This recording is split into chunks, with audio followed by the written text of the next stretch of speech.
Hello friends, কেমন আছো তোমরা? আশা করি সবাই খুব ভালো আছো। আর একটা সুন্দর দুপুরবেলায় চলে আসলাম তোমাদের সাথে এই ভিডিওটা শেয়ার করতে। দেখো, আমি এখন চিকেনগুলো ভালো করে ধুয়ে নিচ্ছি। যখনই চিকেন নিয়ে আসে, চিকেন হোক, মটন হোক, আর মাছ হোক, যাই হোক না কেন, আমি ভালো করে এরকমভাবে ধুয়ে নিই।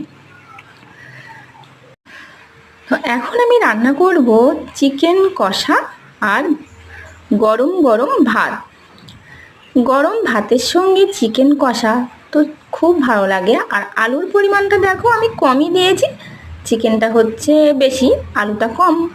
তো চিকেন বেশি, আলু কম দিলে রান্নাটা টেস্টটা দারুণ লাগে।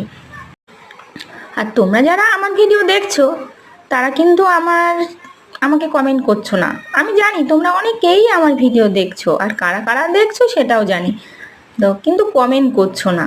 তো যাই হোক, দেখো পেঁয়াজ আর রসুনগুলো ভালো করে ভেজে নিচ্ছি। ভালো করে ভেজে নেবো, নয়তো এটা কাঁচা গন্ধ থাকবে। আর এই দেখো, ভালো করে ভেজে তারপরে আগে চিকেনগুলো দিয়ে দিয়েছিলাম, তারপরে আলুগুলো দিয়ে দিয়েছি। যাই হোক, আজকের ভিডিও এই পর্যন্ত।